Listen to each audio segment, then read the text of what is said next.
In this Circuit to the Past video, we'll show you the top 10 urban myths and misconceptions in motorsport. Number 10. Variante del Rettifiglio. The name of the first corner at Monza is Variante del Rettifiglio, which is Italian for chicane of the straight. Outside of Italy, the name is mostly shortened to Rettifiglio, so they actually call the chicane straight. One of them was the well-known BBC commentator Murray Walker. In his typical style, he yelled, "And there they go! Into the Rettifiglio!" If I am very much mistaken, I am very much mistaken, should Murray Walker have said, once again, because he was wrong. Number 9. Is Hugenholtz the designer of Old Zandvoort? Many sources claim John Hugenholtz to be the designer of the original Zandvoort circuit, but that is absolutely not true. He was circuit director for Zandvoort between 1949 to 1974, but he was never actually involved in the design of the track. He did, however, design other circuits like Jarama, Nivelle, Suzuka, and the Motordrome section of Hockenheim, but not Zandvoort. On his retirement of director of the Zandvoort circuit, a corner was named after him.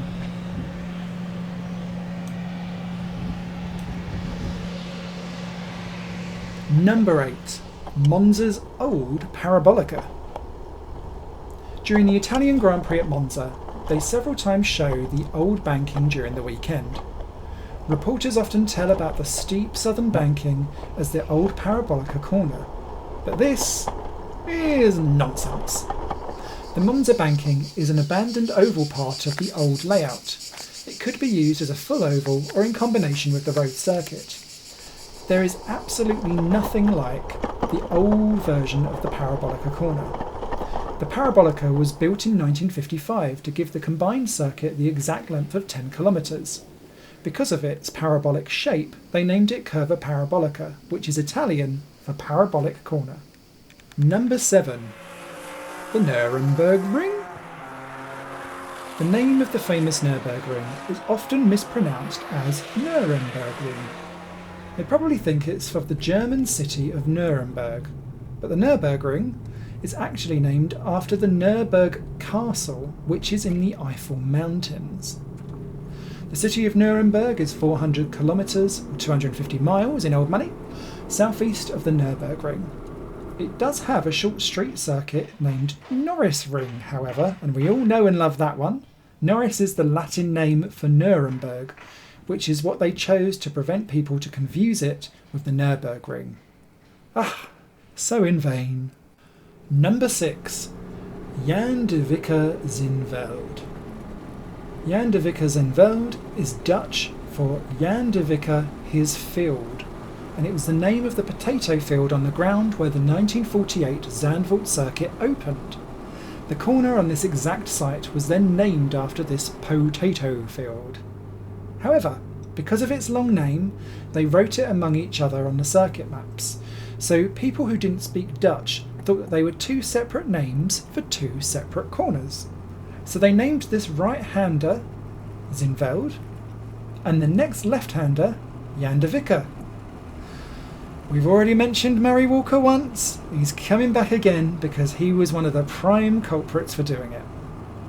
At the end of 1979, Jan de Vicker Zinveld was renamed into the Rob Zlotemaker corner after Dutch driver Rob Zlotemaker lost his life there. Number 5. Who destroyed the old Hockenheim? Many people blame Bernie Ecclestone, the FIA and Hermann Tilke for the demolition of the old Hockenheim ring. Actually, none of them were responsible for that at all, even though they've been responsible for plenty. The initiative to modernise the old Hockenheim came from the circuit bosses themselves.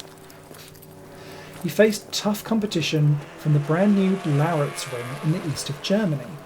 So they came up with a plan to modernise the old-fashioned Hockenheim ring and asked architect Hermann Tilke to redesign the track. Tilke actually wanted to modernise the existing track with huge long straights again. He came up with a plan to widen the track and the runoff areas, but the circuit bosses wanted to abandon that long section through the woods and replace it with a much more compact layout. But for that new compact layout, they needed to fell several trees, which caused plenty of protests from environmentalists. Finally, a compromise was made. The abandoned section would be demolished to plant new trees as a compensation. However, the old track was not very popular with the drivers, but fans loved it, and they didn't find the new Hockenheim Ring quite so fun to begin with. A lot of fans are still very angry about this controversial reconstruction and blame the wrong people for it. So if you've got angry tweets and emails, you know where to go. Number 4. Was Brooklands the first purpose-built racetrack ever? The Brooklands circuit in the United Kingdom opened in 1907 and is seen as the first ever purpose-built racetrack in motorsport history. But was that actually true? In Australia, they also claim to have the first permanent racetrack in the world, the Aspendale Racecourse. Aspendale Racecourse opened in 1891, but as a horse racing track. In 1904, the horse track was used by the Royal Automobile Club of Victoria for an automobile demonstration. That was the beginning of motorsport on that location. A year later, they would start to build an asphalt track on the infield of the horse racing track. This purpose-built circuit opened in 1906, 1 year before Brooklands opened, and therefore Aspendale Racecourse is the first purpose-built racetrack ever. Number 3. Does the Nordschleife really have 180 corners? Many sources will tell you that the iconic Nürburgring Nordschleife has more than 180 corners, but this is heavily exaggerated. It's a fabulous track, but the real number is actually 104 corners, all full throttle kinks included. Number 2. Was Hockenheim built as a test track for Mercedes? There is a persistent story that Hockenheim was built in the 1930s as a test track for Mercedes. When there is a Grand Prix at Hockenheim, reporters will tell you that over and over again. They take over from each other without actually checking any of the facts, because this is absolutely not true. Hockenheim started in 1932 as a street circuit.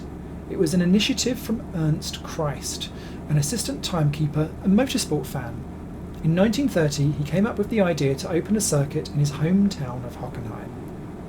For this idea, he got the support from Mayor Philipp Klein and German Motorsport Association, who promised to organise races on the circuit itself. They extended 2 public roads so that a triangular trial could be created. The street circuit opened in 1932. In 1938, a new section was built to cut off a section that ran through the village of Oftersheim. This new part of the section came with the famous Ostkurve.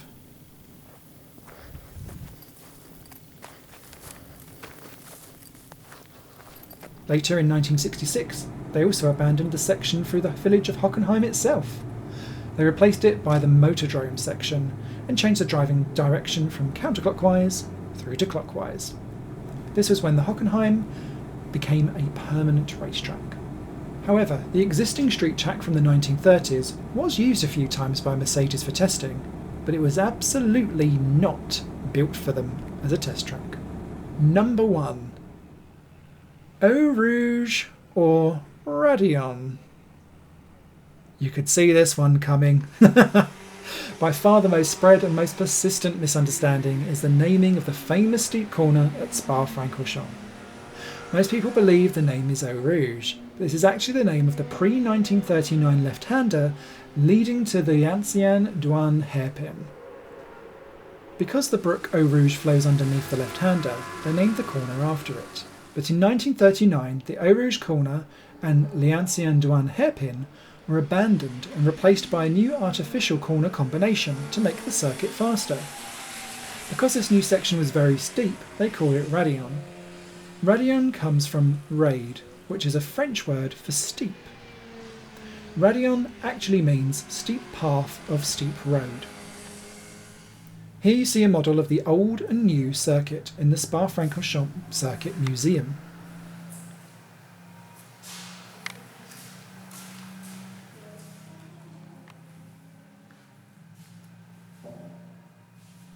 As you can see, Eau Rouge is the name of the left-hander and Raidillon is the name of the steep section. However, for the new Raidillon section, they also used a tiny part of the old Eau Rouge corner. Although not intended, Eau Rouge more or less remained as a name, so that contributed to the misconception. Now most people think Raidillon is the name of the left kink at the top, but actually that's part of the Raidillon combination. It's only the left kink at the very bottom here that you can argue is Eau Rouge at all, because it's a remnant of the old Eau Rouge corner. Because reporters, drivers and fans parrot each other and call the Raidillon Eau Rouge, this misunderstanding is extremely widespread. Some people even become angry when you tell them it's Raidillon actually. You'll see this, I'm sure, flowing through the comments below this video. For more details about this name confusion, I recommend to read the article Eau Rouge or Raidillon, which can be found on the website circuitsofthepast.com. There you can also download a free ebook about 7 abandoned racetracks that you can visit legally. For now though, thank you very much for watching, and don't forget to subscribe and click on that notification bell so that you don't miss the next video from another iconic Circuit of the Past.